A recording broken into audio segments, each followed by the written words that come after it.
Yesu wana. Praise the Lord.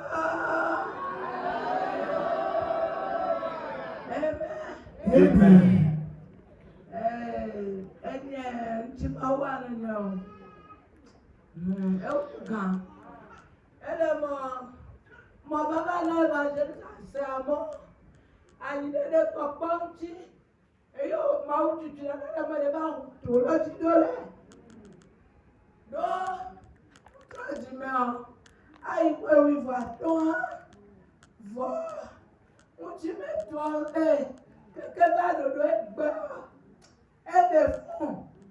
Votre parent doit être permis de gagner, mais ton gomme. Ils ont sonné l'équipe de mer. Et ils vont prendre au trône du Melo. Alors, il y a une tchati. Il y a un moment où il y a une tchati. On m'a passé par là, il y a sonné.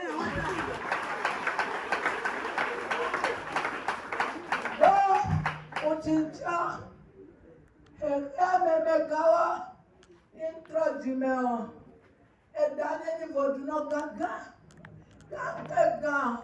pour que tu te voles et me parle toi du moment pour qu'il a et sur le non vendez n'anya gbere ya da peno ma on est là maintenant 30 novembre non ndawa salon 30 novembre Kenya susalo, kideme anunamo, edanya kwati vwagine soleo.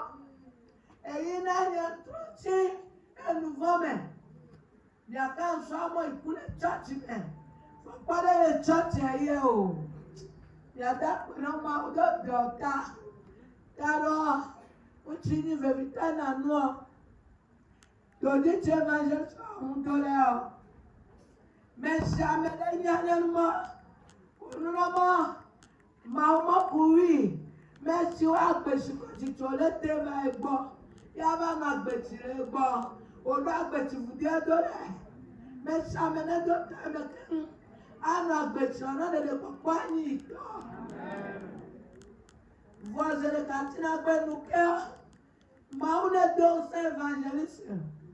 Quelqu'un ni tati kubea non je ploti do rado ibeta gbogbo ti amo ti va dole eyi abui avo eno nto ya ni mani avo chochono do na mi hado eyi na de popo ba suni de npa na mo de popo sun kenkene o keke sa jani video nji dio gbogbo ọ̀rẹ́ ti mọ́ ebi sí ní ẹni ẹbí inú pẹ̀tí o òdìmọ̀ àgbẹ̀dẹ̀ òmìnira o máwú tí ń bá dọ̀pọ̀ àpẹẹrẹ máwú kàdọ̀ ńmọ̀ dòdò àpẹgbẹ́ àpọ̀lẹ́dọ̀ àpẹẹrẹ ọ̀dọ̀ ìdọ̀tí ọ̀sọ̀ dọ̀ àṣìníọ̀ ẹwà wàwé pọ̀tọ̀ kàkí sọ ẹ̀yà wà yá ní pẹ́ẹ́dá.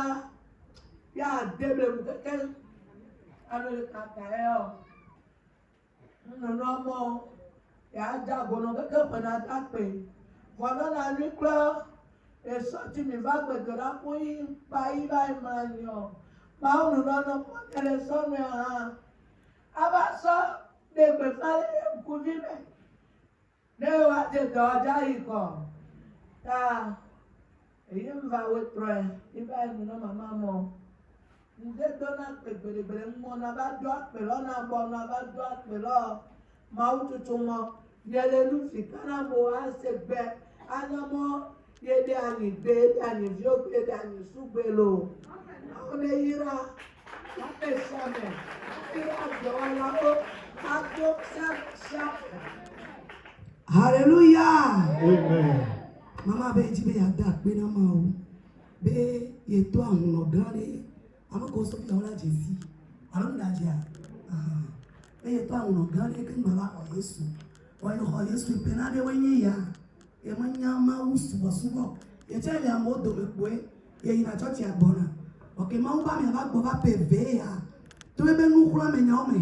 ye me ma unya gbogbo e be gbe to la ploplo me to aji baba e ba nya Yesu blibo ta e ti be ada pe na ma o bele ke nya ma u ya na ele me da si ne nia ye be lu wa po de wo ta ye be ya tom si amede bi ami ane kude ma unchi ne le va to ya jia ma u la do ji na ucha eye ve kwa ke ba na to ajia eso agbado do nkume na ma o agbayo eso do nkume ne ya ele na mu nya be na e wo gbogbo to na yi ame ve pe poto beja o ye to ele gbon le do kume be ne ba wa me ve ya ba di na si ada pe o so ke jo le fi ke mi pa za me jo ba ibrania e ba le se gbe abe ye ne so mu ya leke aso ba da pe na yi hallelujah menye me ko se be to ba pe dada me ya ma wi pone o ja o de jia ne mi ka trova mu yo so ma u ja o e wa cho ha be da seridi adore ma o be kume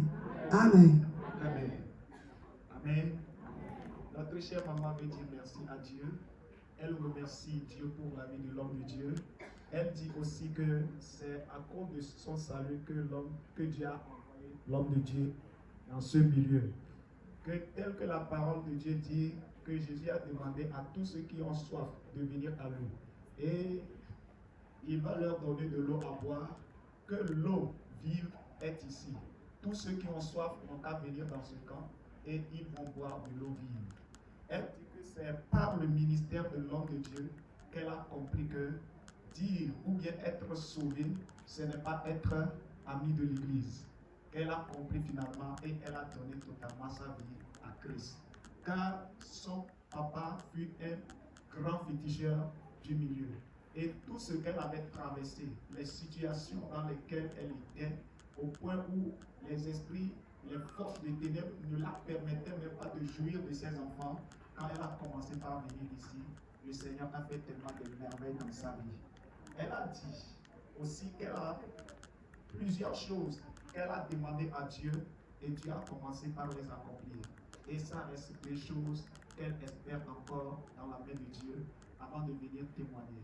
Mais qu'hier, lorsqu'elle est rentrée à la maison, le Seigneur l'a demandé de venir donner sa reconnaissance. Et c'est la raison pour laquelle ce soir, elle veut dire merci à Dieu. Est-ce que nous pouvons acclamer le Seigneur pour ça?